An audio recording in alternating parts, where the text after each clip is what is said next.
사랑의 주님,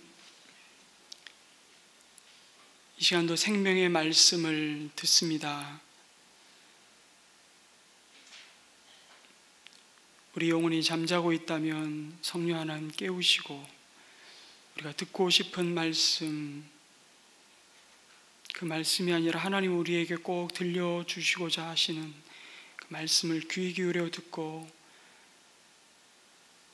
신비의 그 말씀이 잘 뿌리 내리고 100배, 60배, 30배의 열매를 맺는 복된 순종의 삶으로 나아가는 결단이 있는 그 말씀에 하나님 은혜가 있기를 간절히 소망합니다. 성령께서 이 시간 우리의 눈과 귀를 열어주셔서 하나님의 말씀을 듣고 주님의 행하시는 일을 보게 하여 주시옵소서. 예수님의 이름으로 기도드립니다. 아멘. 많은 분들이 마블 영화를 한 번쯤은 보셨을 겁니다. 혹은 DC 영화.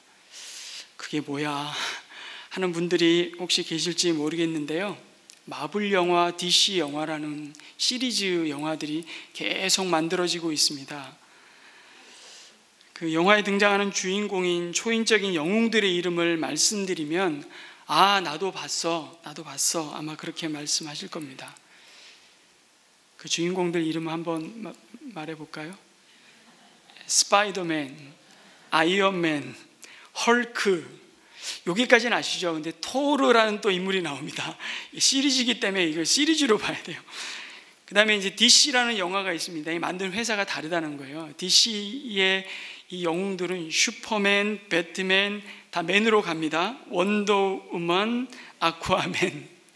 최근에 아쿠아맨이 이렇게 시리즈로 만들어지고 있죠.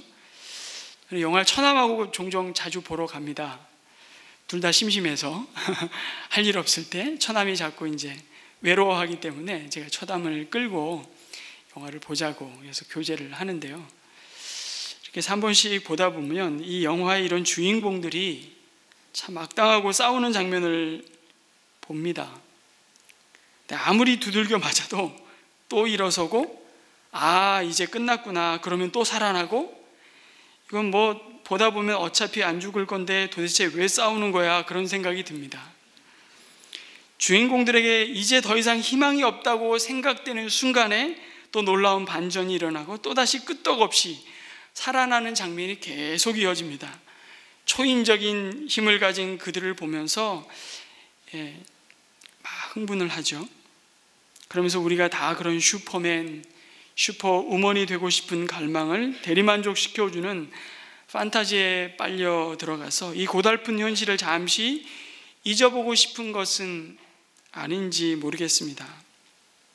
제가 왜 이런 말씀을 드리냐면, 지금 우리가 계속해서 묵상하고 있는 사도행전을 보면 바울이라는 이 위대한 전도자의 삶을 따라가고 있는데, 근데 가만히 보면 바울이 그런 사람처럼 보이는 거예요. 우리와는 질적으로 다른 아주 특별한 사람으로 생각됩니다.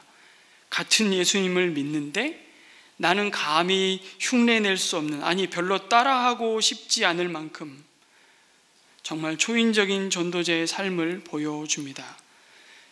그래서 나는 그렇게 못 살지만 우리 시대에도, 우리 교회에도 이런 바울 같은 누군가가 우리 공동체의 대표주자가 되어서 아주 대신 용맹스럽게 예수님의 증인으로 나타나기를 상상하고 기대해 보는 마음으로 말씀을 묵상하고 있지는 않은가, 이런 생각을 해봅니다.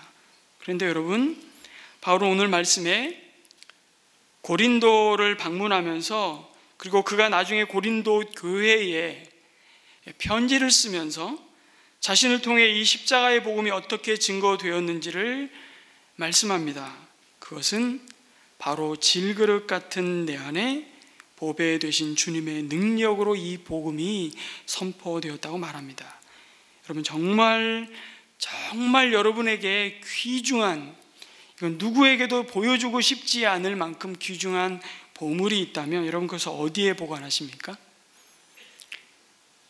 반주의 제왕의 그 골룸이 My precious 하면서 그 절대 반지를 바라보면서 그거를 놓치지 않으려고 결국 죽어가지 않습니까? 여러분, 그런 정말 보물이 있다면 어디에 보관하시겠어요? 아무데나 던져 놓겠습니까? 아니죠. 최소한의 금고에 보관하지 않겠습니까? 보물을 질그릇에 담는 사람은 없습니다. 그것은 비상식이고 아주 비현실적인 것입니다. 그런데 하나님은 그 보배를 우리 안에 담아 놓으셨습니다. 그래서 복음입니다. 바울은 그 질그릇인 자신의 약함을 부끄러워하지 않는다고 말합니다. 왜요? 그것이 주님의 강하심을 드러내기 때문입니다.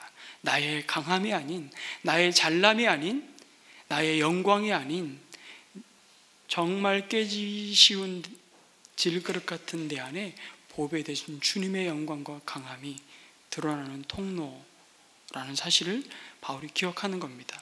이 시대에 우리가 정말 거품을 물고 침묵하지 말고 자랑해야 할 가장 값진 보물이 아이러니하게도 질그릇 같은 우리 안에 있다고 말씀하십니다. 그 이야기를 바울이 고린도시에 복음을 전하기 위해 머물렀던 기간에 하나님이 바울을 통해 행하셨던 복음의 능력이라고 증거합니다.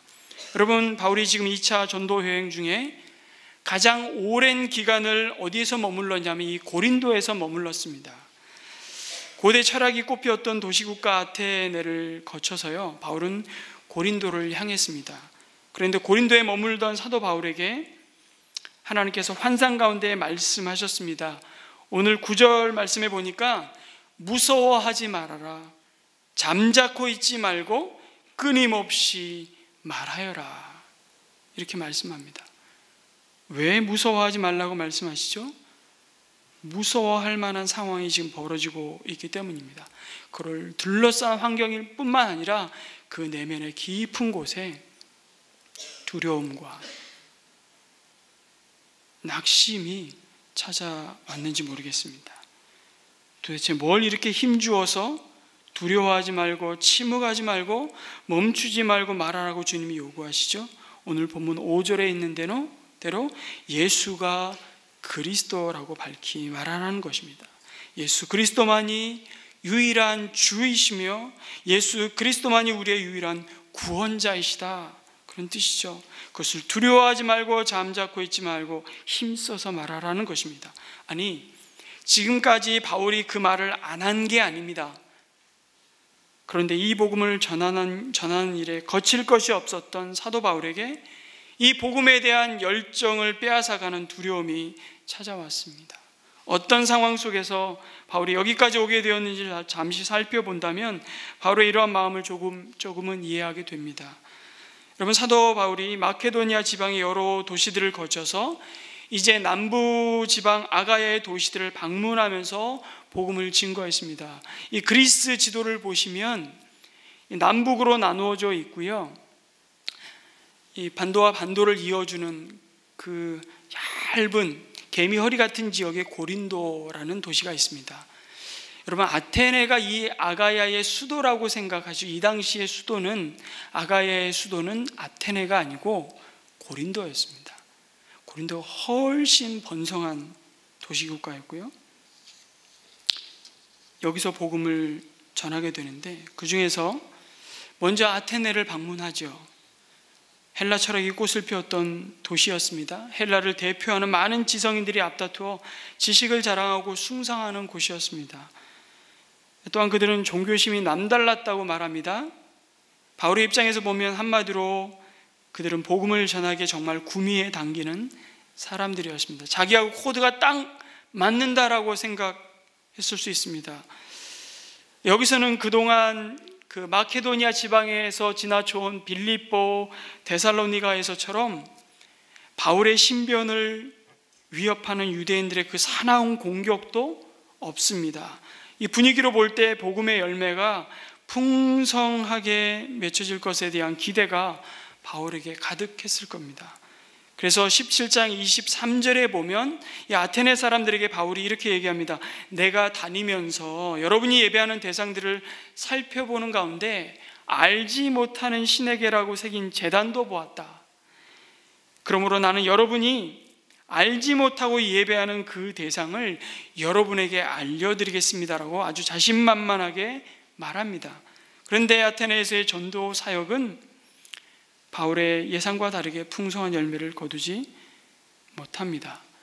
결과만 놓고 본다면 큰 실망 혹은 낙심이었습니다. 물론 아테네에서도 아레오바고 법정의 판사인 디오누시오와 다말이라는 부인과 몇몇 사람이 예수님을 믿게 된 것을 보게 됩니다. 아마 이것이 바울에겐 큰 감사의 제목이었을 겁니다. 그런데 17장 32절에 보면 그 바울의 전도에 대해서 어떤 사람은 조롱도 하고 어떤 사람은 이 일에 대하여 내 말을 다시 듣겠다, 나중에 만나자, 이렇게 반응했습니다. 시큰둥했다는 겁니다. 그들의 철학으로 볼 때 매력을 느낄 만한 것이 별로 없었습니다.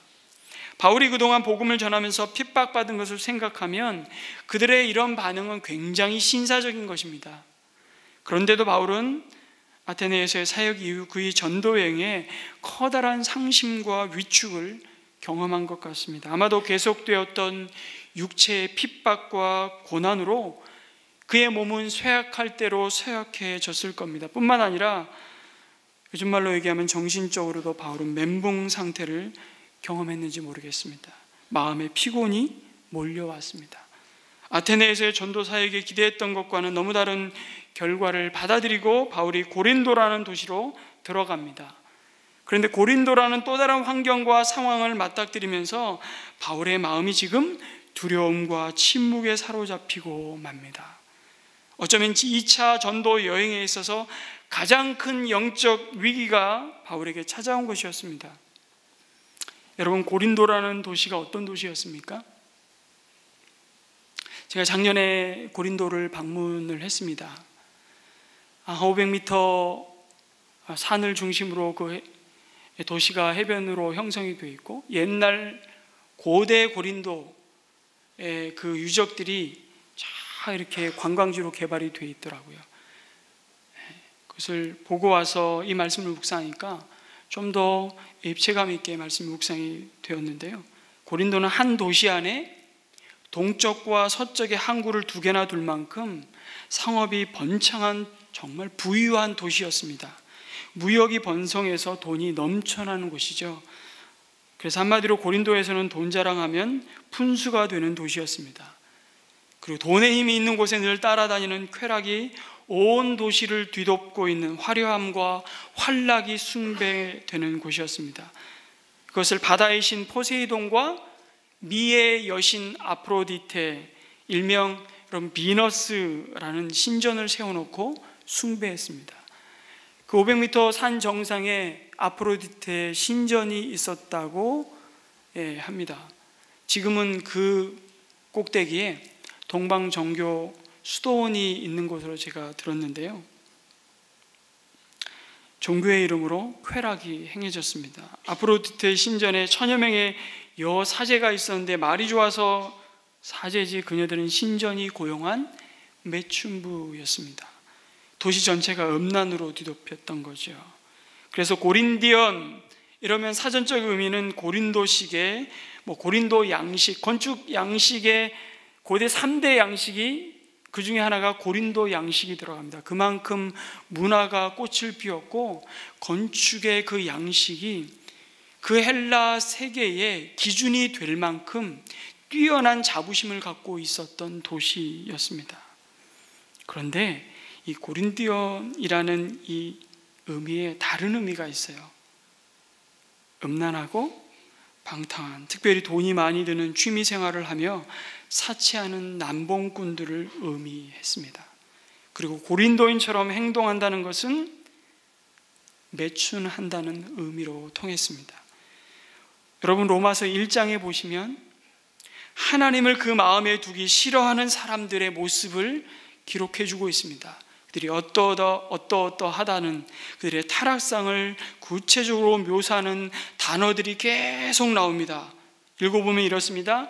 그들은 정욕대로 살았고 모든 불의와 추악과 탐욕, 악의가 가득한 자요, 시기와 살인, 분쟁, 사기와 악독이 가득한 자요, 수근수근하는 자요, 비방하는 자요, 하나님께서 미워하시는 자요, 자랑하는 자요, 악을 도모하는 자요, 부모를 거역하는 자요, 우매한 자요, 배약하는 자요, 무정한 자요, 무자비한 자라.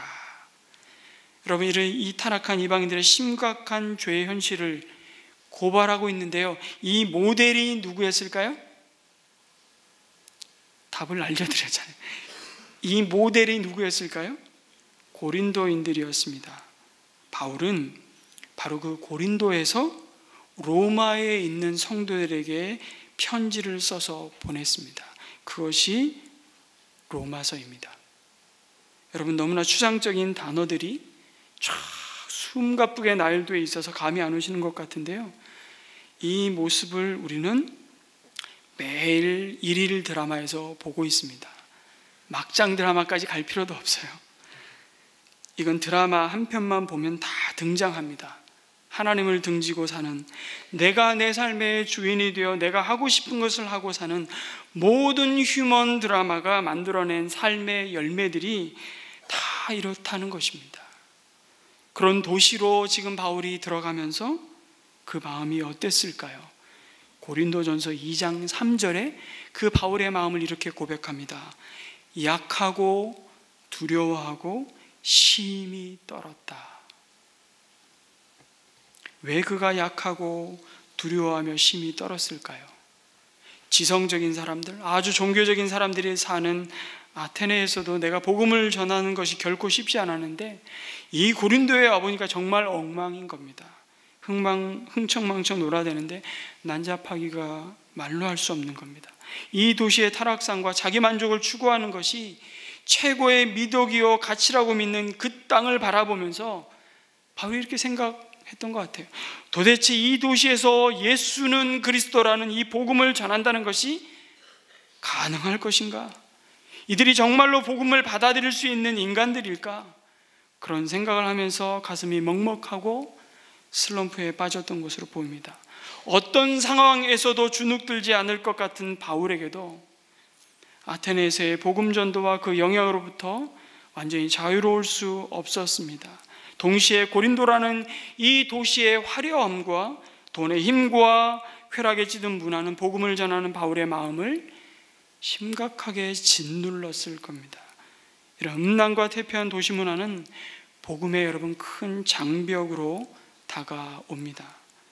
그리고 깊은 절망감으로 바울을 몰아갔는지도 모르겠습니다. 마치 엘리야가 바알과 아세라 선지자들을 단칼에 죽이고서도 여전히 살기 등등해서 엘리야를 죽이겠다고 달려드는 그 이세벨의 위협에 목숨을 잃을까 봐 두려워서 어쩔 줄 모르고 도망가던 모습처럼 바울의 지금 심경이 그런지도 모르겠습니다.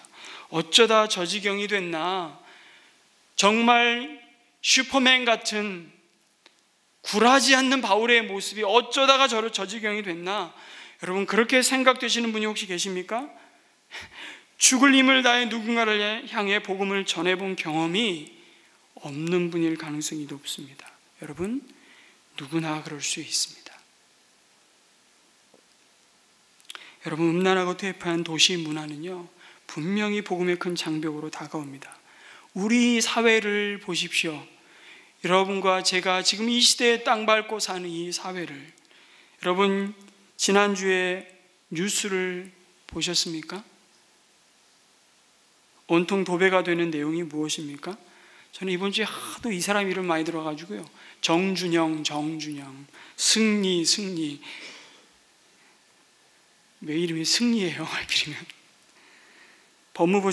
전 법무부 차관의 성접대 의혹의 진실, 버닝썬이라는 강남 클럽을 중심으로 물뽕이라는 마약 투여를 하여 수많은 여성들을 성폭행하고 있는 사회 속에서 우리는 살고 있습니다. 우리 사회는 지금도 강남의 룸살롱 업주가 경찰에 긴급 체포되어 구속되었다는 뉴스가 끊이질 않습니다. 호텔 밑에 수십 개의 룸살롱을 만들어 놓고요, 수년 동안 수만 번의 성매매로 돈을 벌어들인 업주들이 버젓이 큰 소리 치며 사는 그리고 그것을 눈 감아주는 조건으로 경찰관들을 매수하고 수천만 원의 돈을 상납하는 2000년 전 고린도시와 전혀 다를 바 없는 땅에서 저와 여러분 살고 있습니다. 여러분, 그 강남은요, 아니 그 동백 다르지 않습니다. 이마트 뒤를 한번 가보십시오. 한국 교회에 대표한다고 자부하는 대형 교회들이 질비한 곳입니다. 그런데 오늘날도 여전히 그 거대한 어둠의 권세가 진리를 막아서고 회방하며 조롱하고 있습니다. 그리고 더 이상 복음이 희망이 될 수 없다는 두려움과 우리 그리스도인들은 언젠가 모르게 깊은 패배의식이 우리를 사로잡아 버렸습니다. 오늘 바울을 찾아오셔서 말씀하셨던 하나님의 음성을 오늘 우리가 똑같이 가슴 깊이 새겨야 할 이유가 거기에 있습니다. 무서워하지 말고, 잠자코 있지 말고, 끊임없이 말하여라. 여러분, 사단은 과거 고린도에서도 그랬고 오늘 이 도심 한복판에서도 하나님의 사람들을 공격하며 쓰러뜨리려고 합니다. 방법은 다르지만 사람들의 마음을 사로잡는 이 세상의 화려함과 눈에 보이는 권세 앞에 복음이 얼마나 재미없고 재수없고 미련하고 초라해 보이는지 증명하기 위해 혈안이 되어 있습니다. 그리스도인들을 무기력하게 만들고 두렵게 만들기 위해 성도들을 얼마나 집요하게 공격하는지 모릅니다. 예수가 그리스도라고, 예수가 우리의 주요 구원자라고 부르지만, 그래서 네가 잘 되는 게 뭐야? 내가 잘난 게 뭐야? 내가 더 가지고 더 누리고 더 떵떵거리고 자랑할 만한 게 뭐야? 그거 내놔봐. 그리고 우리를 막 찔러댑니다. 그렇게 말하는 자들 앞에서 우리가 침묵하게 될 때가 있습니까? 아니, 많다는 겁니다. 그래서 쪼그라들고 쪽팔리고 머리 못 드는 때가 있다는 겁니다. 나보다 잘나 보이는 사람들을 향해서 말입니다. 복음을 전하는 자가 두려워하기 시작하면 말을 못 하잖아요. 어둠의 권세가 두려움의 형태로 복음의 증인을 공격합니다. 여러 가지 두려움이 복음의 증거를 가로막습니다. 어떤 두려움이 있을까요? 어쩌면 결과에 대한 두려움이 있을 겁니다. 이렇게 복음을 전한다고 효과가 있을까? 이렇게 전한다고 뭐가 달라지겠어? 이번 주에 이 지역에서 가정교회 사역을 함께하는 동역자들이, 목사님들이 함께 만나서 함께 서로의 삶을 나누고, 지난 한 달 동안 매달 우리가 한 번씩 만나서 서로를 위로하고 격려하고, 목장을 교회로 세워가고 목자를 사역자로, 하나님이 우리신 담임 목회자로 부르셨음을 확인하면서 모여서 서로를 격려하는데요, 이제 교회를 개척하고 이제 시범 목장을 본인이 직접 목회하시는 목사님의 간증이에요. 눈물 없이는 들을 수가 없는 거예요. 자녀와 함께 거리에 복음의 전단지를, 기쁨의 소식을 지금도 나눕니다. 그런데 나누면서 이런다고 예수 믿겠어? 그 소리가 자기 마음에 계속, 자기 영혼의 귓가에 계속 울려대는 거예요. 이런다고 되겠어? 이렇게 무식하게? 이런 방법이 통하겠어? 오늘 시대에. 그럼에도 불구하고 때를 얻든지 못 얻든지 그 전도의 기회를 놓치지 않고 하나님이 부르시는 그곳에 서서 오늘도 복음을 전한다고 먹먹하게 그 말씀을 나누시는 그 목사님을 위해 얼마나 간절히 기도하며, 저에게는 가만히 있어도 성도들이 옵니다. 여러분, 긴장하셔야 됩니다. 정말 긴장하셔야 됩니다. 하나님은 사람이 이렇게 해서 믿을까 안 믿을까? 하나님은 그것을 두려워하거나 조급해하지 말라고 말씀하십니다. 왜요? 그건 내가 상관할 일이 아니기 때문입니다. 여러분, 결과는 우리의 것이 아니라 하나님에게 달려있음을 잊지 말아야 합니다. 우리는 다만 그의 뜻을 묻고 순종하고 충성하여서 오늘도 우리에게 만나게 하시는 그 한 영혼에게 생명의 씨를 뿌리면 됩니다. 누가 자라게 하십니까? 누가 거두게 하십니까? 하나님이십니다. 이 믿음이 결과에 대한 두려움으로부터 우리를 자유케 하고 그 두려움으로부터 우리를 지키는 것입니다. 또 다른 두려움이 뭘까요? 대상에 대한 두려움일 것입니다. 사람에 대한 두려움이죠. 그래서 전도할 때 가만히 보면 자기보다 좀 잘 나가는 사람, 자기보다 윗사람, 힘 있는 사람, 자기보다 영향력 있다고 생각하는 사람에게 전도하기 정말 어려워합니다. 왜 그럴까요? 사람을 두려워하기 때문입니다. 그러나 기억할 것은 남녀노소 빈부 귀천할 것 없이 모든 사람은 복음이 필요합니다. 복음은 모든 사람을 구원할 수 있는 하나님의 능력이라고 말씀합니다. 모든 영혼의 가치가 똑같다는 사실을 기억하시기 바랍니다. 저 사람이 뭐가 부족해서 예수를 믿겠나? 이 말을 믿는, 정말 이 말을 마음에 두고 있는 사람은 내가 먼저 그리스도인인지 심각하게 생각해 봐야 합니다. 사람이 아무리 많은 것을 가지고 있다고 할지라도 그 인생에 예수가 없다면 그 인생은 헛것입니다. 그가 아무리 많은 지식을 가지고 남부럽지 않은 삶을 누리고 있다 할지라도 예수님 만나지 못하면 공허한 인생입니다. 그 확신을 가지고 그 믿음이 없다면 우리는 예수는 그리스도라고 밝히 증거할 수 없을 것입니다. 그런데 우리가 좀 가지면 복음이 필요 없는 것 같고 나보다 힘이 있으면 예수 없어도 될 것 같은 생각을 자꾸 한단 말입니다. 그게 뭡니까? 대상에 대한 두려움, 사람에 대한 두려움 아니겠습니까? 환상 가운데 하나님은 바울에게 약속합니다. 내가 너와 함께 있으니 아무도 너에게 손을 대어 해하지 못할 것이다.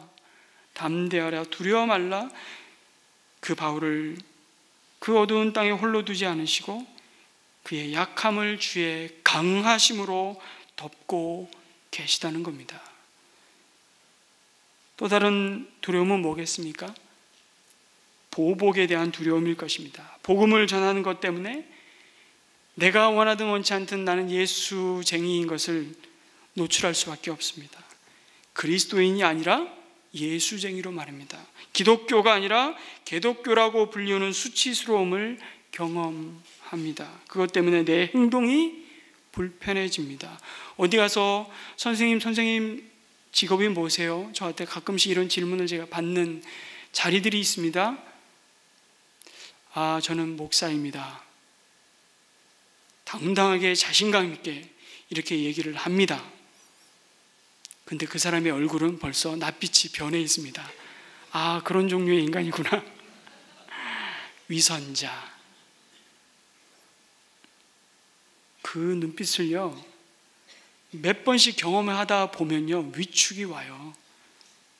목사인 저도 한 번은 제 아내 전체 이제 한 번도 결혼식 이후에 보지 못한 친척들이 한번 모이자 그래서 큰 중국집에 홀을 빌려서 가족 친척들이 다 모였습니다. 그래서 정말 한 번도 얼굴도 잘 기억이 안 나는 분들을 뵀습니다. 그분들이 제가 뭘 하고 있는지도 모르세요. 그런데 이제 인사를 해야 되니까 서서 제가 저는 어느 교회 목사로 일하고 있습니다. 이랬더니 갑자기 그 분위기가 싸늘해지는 거예요. 꼭 못 올 때 온 사람처럼 그렇게 바라보시더라고요. 그래도 나를 친척이라고 생각하는 분위기가 그 정도이니까 여러분 직장에서 정말 여러분 애쓰십니다. 내가 그리스도인 예수쟁이라는 사실, 이 하나만으로도 우리는 얼마나 보복의 두려움 가운데 사로잡혀 있는지 모릅니다. 내 체면이 손상됩니다. 복음이라는 것은 그런 것입니다. 빛을 비추는 것이기 때문에 어둠으로부터 보복을 받을 수 있습니다. 왜냐하면 그 어둠을 교란시켰기 때문에 우리에게 끊임없이 시험과 공격이 찾아옵니다. 어둠이 공격하죠. 그것을 믿음으로 잘 극복하지 않으면 우리는 실족합니다. 영적으로 오히려 이 복음을 전하고 그 영혼이 낙심하고 그 믿음이 자라지 않습니다. 그것을 모르면 주님의 일을 잘 해놓고 다 뒤집어 엎습니다. 열심히 전도해놓고 그 전한 수고와 영광을 스스로 취하기도 하고요, 그것을 헝클어뜨려 놓습니다. 깊은 시험에 들기도 하고요. 그래서 귀중한 일일수록 거룩한 일일수록 어둠의 저항이 오는 겁니다. 그래서 내가 전도하는 사람이라면 자기 방어를 잘 해야 됩니다. 지혜롭게. 주님 말씀하시잖아요. 뱀처럼 지혜롭고 비둘기처럼 순결하라. 그래서 어둠의 복음의 빛을 비춰놓고 그 어둠의 영향을 받지 않도록 자기를 잘 관리해야 됩니다. 우린 절제해야 돼요. 다 누릴 수 있지만, 그 누릴 자유가 있지만 다 누리지 않는다고 바울이 얘기하잖아요. 나 베드로처럼 교회로부터 녹을 받을 권리 있어. 그런데 그게 복음을 전하는 것을 가로막는 것이라면 나 녹 받지 않고 내가 텐트 메이커 하겠다. 누릴 수 있는 자격이 있지만, 자유가 있지만 다 누리지 않겠다는 겁니다.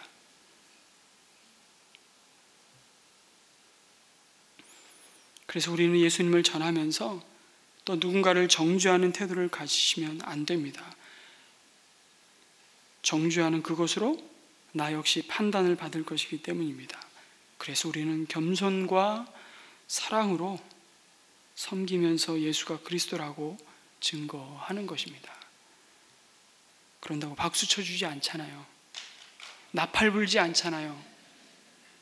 그런데도 우리가 서로가 서로를 박수 쳐야 됩니다. 힘내시라고. 여러분, 그래서 이 멈출 수 없는 예수의 증인으로서 부르심 앞에 두려워하지 않고 침묵하지 말고 말할 수 있는 이 은혜와 믿음의 담력은 어떻게 주어집니까? 또 다른 하나님의 사람들과 아름다운 동역을 통해서 이 은혜를 덧입게 하십니다. 하나님이 바울이 고린도에 들어와 천막 만드는 일로 생업을 잇게 하시면서 그의 평생에 가장 귀하고 아름다운 동역자들을 만나게 하십니다. 누구죠? 바로 아굴라와 브리스길라는 그 예칭입니다. 브리스길라 부부를 만나게 하십니다. 근데 이 부부에 대해서 로마서 16장 3절과 4절에 이렇게 말합니다. 너희는 그리스도 예수 안에서 나의 동역자들인 브리스길라와 아굴라에 문안하라. 그러면서 그들은 내 목숨을 위하여 자기들의 목까지도 내놓았나니 나뿐 아니라 이방인의 모든 교회도 그들에게 감사하느니라. 이들 부부는요, 사도 바울을 위해 복음의 동역자로 일평생을 수고했을 뿐만 아니라요, 바울이 로마로 간다고 할 때 벌써 로마로 가 있었습니다. 그들은 본래 로마에 있던 사람들이잖아요. 오늘 말씀해 보니까 글라우디오 황제가 유대인들을 다 추방할 때 쫓겨난 사람들입니다. 이거 다 설명할 수는 없지만, 그래서 고린도에 와 있다가 이 글라우디오 황제가 사망하고 네로 황제가 즉위될 때 다시 로마로 들어갑니다. 그리고 고린도에 와 있다가 나중에 사도 바울이 에베소로 갈 때에 에베소로 또 따라갑니다. 앞으로 예루살렘을 거쳐 로마로 간다고 하니까 벌써 로마에 가 있습니다. 그리고 교회 전승에 따르면 사도 바울이 로마 감옥에 수차례 갇혀 고생을 할 때에 옆에서 바울의 옥바라지를 했습니다. 그리고 마침내는 사도 바울처럼 순교했다는 전승이 이어집니다. 바울이라는 영화를 꼭 여러분 한번 최근에 극장에 개봉된 이 바울이라는 영화를 한번 꼭 보시기 바랍니다. 거기서 이 브리스길라와 아굴라 부부가 얼마나 로마의 핍박 가운데 두려움에 떠는 그 초대교회 성도들을 위로하고 그 믿음을 세우는 사람들로 서 있는지를 아주 탁월하게 그리고 있습니다. 하나님이 이러한 복음의 동역자들을 세우셔서 우리를 위로하시고 격려하시고 담대하게 하십니다. 그뿐만 아닙니까? 실라와 디모데가 마케도니아에서 바울에게 돌아오게 됩니다. 그때 바울에게 큰 위로와 격려가 되고 용기가 되었다고. 동시에 그들이 빌립보와 데살로니가에서 좋은 소식을 가져옵니다. 예수님을 믿게 된 성도들이 그 모진 핍박 속에서도 그 믿음이 흔들리지 않고 은혜 가운데 담대하게 교회로 세워져 가고 있는 이 소식을 듣게 됩니다. 그것에 더해서 빌립보 교회는 어려운 중에도 적지 않은 후원금을 신라의 손을 통해서 바울에게 보냅니다. 그래서 바울은 잠시 천막 만드는 일을 내려놓고 복음을 전하는 일에만 집중해서 생활할 수 있었습니다. 성도 여러분, 영적으로 혼자 있을 때 여러분 위험합니다. 옆에 사람에게 인사했으면 좋겠습니다. 당신은 혼자가 아닙니다. 이렇게 한번 인사할까요? 당신은 혼자가 아닙니다. 이 좁은 공간에 굉장히 많은 분들이 계시기 때문에 공기가 탁해서 졸리신 것 같아요. 제가 천국 가면 하나님한테 많이 혼날 것 같아요. 예. 칭찬은 누가 받냐면 총알택시 기사는 칭찬받는데요. 깨워서 기도하게 해가지고 혼나는 건 목사예요. 하도 졸게 만들어가지고. 여러분, 우리는 혼자가 아니에요. 정말 내가 혼자라고 생각할 때, 그리고 실제로 내가 독립군사가 돼가지고 독립투사가 돼가지고 신앙생활하는 분들 계세요. 목장과 상관없이 나는 내 길을 가리라 이러고 목장에 들어오시지도 않고 독립투사 이분들 조심하셔야 됩니다. 그 광야 생활 속에서 뺑뺑이 도십니다. 길 없는 광야의 길이 되신 예수님을 그리스도라고 고백하는 공동체 안으로 들어오십시오. 그것이 나를 살립니다. 내 믿음을 세우고요, 나의 모남과 나의 연약함을 주의 강하심으로 덮는 은혜의 마당이 바로 목장입니다. 신앙생활할 때 이러한 파트너가 있을 때 얼마나 큰 위로와 격려가 됩니까? 예수님도 전도하러 보내실 때요, 혼자 보내시지 않았습니다. 둘씩 보내셨습니다. 서로 격려함을 얻도록, 두려움에 빠지지 않도록 하시기 위해서 하나님은 우리를 도와 함께 주님의 선한 일을 이루어가도록 끊임없이 내 옆에 한 사람을 보내시고 또 내가 누군가의 그 한 사람이 되어서 그 옆에 서 있도록 하십니다. 그런데 성도 여러분, 때때로 그들을 통해 우리의 필요를 정말 놀랍게 채워가시는 그 하나님의 은혜의 손길을 경험하게 됩니다. 빌립보 교회가요, 바울이 로마 감옥에 갇혔을 때도 계속해서 필요한 것을 빌립보 교회가 공급합니다. 그것에 대해서 바울이 얼마나 감사하는지 빌립보서는 바울이 로마 감옥에서 그 교회를 향해서 썼던 편지예요. 기뻐하라. 나의 갇힌 것을 부끄러워하지 말고 내가 다시 말하노니 기뻐해라. 이 얼마나 놀라운 복음의 고백인지 모릅니다. 그런데 성도 여러분, 때때로 하나님은 내 요구와 내 생각과 내 방법으로 내 안에 정말 채워져야 할 그 필요를 채우는 것이 아니라 전혀 다른 방식으로 무엇인지를 채우고 보여주시기도 합니다.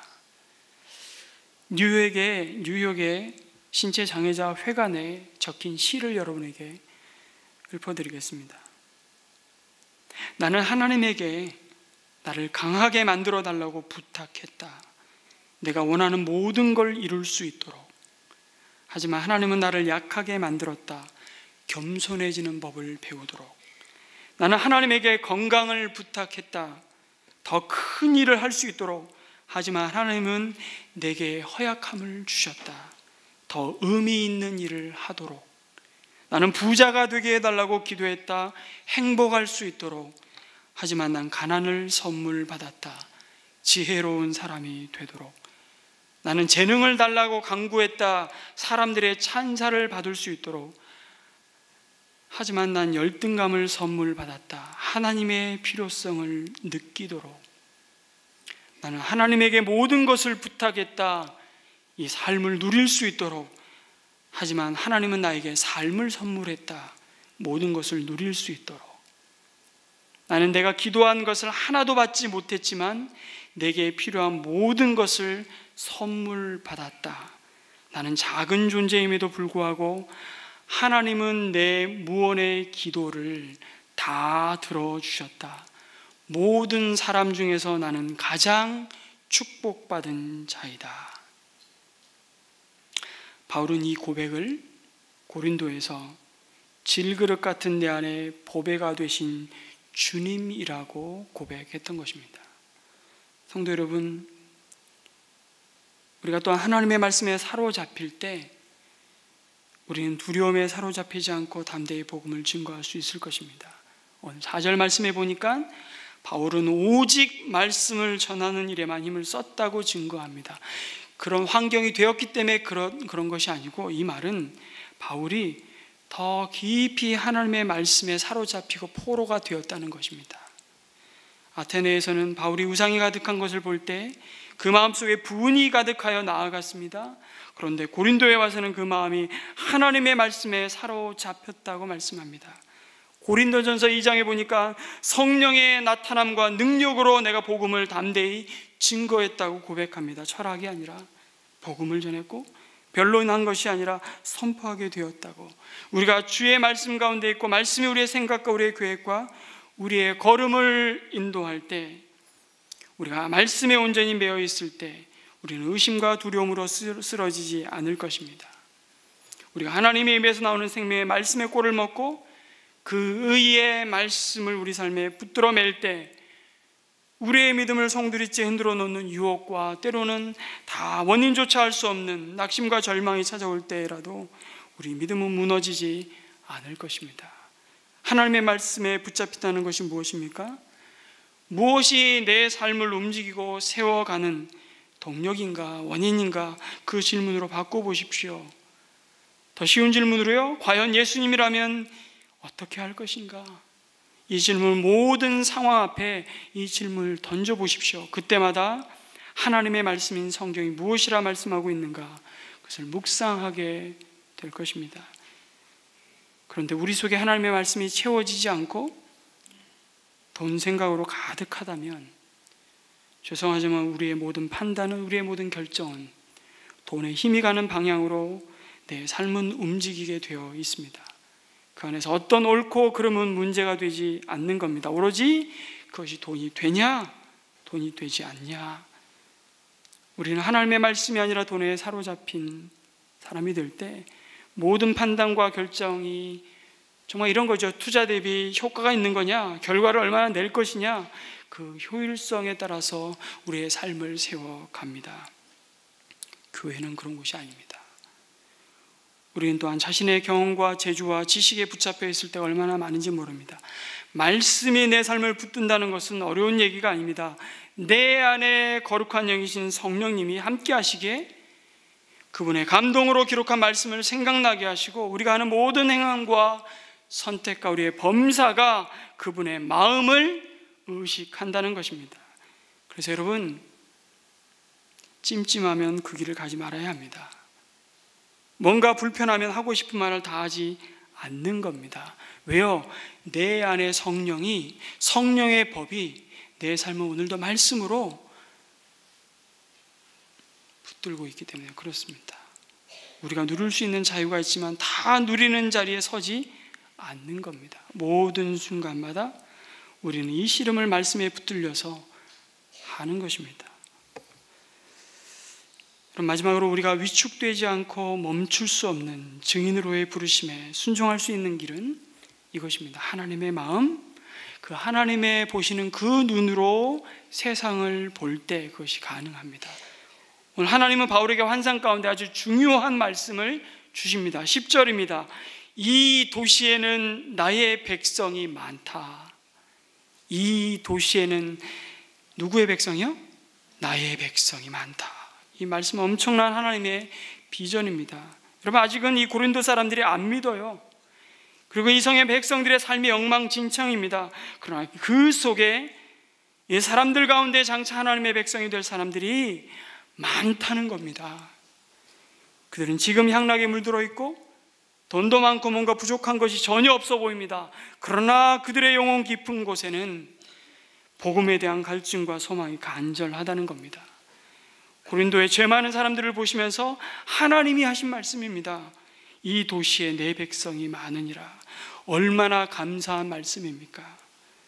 그러므로 힘을 내서 잠자코 있지 말고 담대히 말하라는 것입니다. 그런데 이 말은 논리적으로 참 모순 같아 보입니다. 그럼 잘 보세요. 하나님의 백성을 하나님이 구원하실 텐데 내가 이렇게 힘쓰고 애써 전도한들 뭐해? 어차피 구원하실 사람은 다 알아서 구원하실 거야. 여러분, 성경에 예정론이라는 게 나와요. 에베소서에도 나오고, 예정론과 숙명론을, 운명론을 오해하면 안 됩니다. 하나님이 다 정하셨으니까 다 알아서 하실 텐데 우리가 할 일이 뭐냐? 이거 운명론입니다. 이 숙명론이죠. 숙명론은 내가 할 일이 없습니다. 그러나 이건 하나님의 말씀을 왜곡하고 잘못 적용한 태도입니다. 본문을 보십시오. 내 백성이 많다. 그러므로 너는 두려워하지 말고 하나님의 말씀을 전하라는 겁니다. 이게 하나님의 뜻입니다. 이게 예정론입니다. 사실 예정론이라는 것은요, 하나님이 이루신 그 구원의 결과, 그 은혜에 대한 찬양입니다. 내가 예수 믿고 하나님의 자녀가 되었는데 이것이 어쩌다가 우연히 저절로 된 것이냐, 이게 내 공로냐? 아니라는 거죠. 뭔가 많은 과정을 거쳤는데 그 많은 과정을 내가 다 설명할 길이 없습니다. 그래서 이 설명할 수 없는 신비를 표현하는 용어가 예정이라는 것입니다. 하나님이 예정하셨습니다. 그러는 겁니다. 태초에 천지를 창조하시기 전에 나를 택정하사 이렇게 나를 불러주신 그 하나님의 은혜가 놀랍습니다. 이 은혜가 결코 그 어떤 것으로도 유기되지 않을 것임을 확증하는 말씀, 공로로 나에게 돌리지 않기 위한 하나님의 말씀이죠. 오늘 내가 하나님을 믿게 된 이 놀라운 일이 내게 원인이 있는 것이 아니라 나를 오래 기다려주시고 모든 환경을 조성해 주시고 내 마음을 회개케 하시고 내 삶을 변화시켜 주시고 이 모든 것이 다 하나님의 주권이요 하나님의 은혜임을 강조하다 보니까 예정 교리를 하나님이 가르치십니다. 이렇게 고백하는 것이 예정이고 그것은 하나님을 향한 찬양이죠. 그렇다고 예정론은 우리의 할 일을 없애는 것이 아닙니다. 우리의 할 일이 무엇이라고요? 하나님이 하실 일을 믿고 받아들이는 겁니다. 그리고 그것을 전하는 것입니다. 이것이 우리의 할 일이죠. 그것을 가능하게 하는 것이 뭡니까? 이 도시에 내 백성이 많다고 말씀하시는 하나님의 작정이, 하나님의 예정이, 이 하나님의 계획과 비전이라는 것을 믿음으로 받고 담대하게 증인의 삶을 사는 겁니다. 뭐라고요? 예수가 바로 당신의 그리스도라고. 예수님이 바로 저와 당신의 구원자이시며 저와 당신 인생의 주인이시라고. 이 예수를 믿으십시오. 그리하면 당신과 당신의 집이 구원을 받을 것입니다. 할렐루야, 아멘. 성도 여러분, 우리 은혜샘물교회가 이 구원의 은혜를 증거하는 질그릇이 되기를 소망합니다. 모든 목장이요, 바울이 머물던 고린도와 다를 바 없는 이 도시에서 십자가의 증인으로 부르시는 그 부르심 앞에 두려워하거나 멈추지 않고 담대히 예수가 그리스도라고 말할 수 있는 이 순종의 길로 달려가는 저와 여러분이 되기를 주님의 이름으로 축원합니다. 우리의 가정이, 우리의 다음 세대가 하나님의 비전을 품고 믿음의 경주를 흔들리지 않고 달려가기를 주님의 이름으로 축원합니다. 아멘.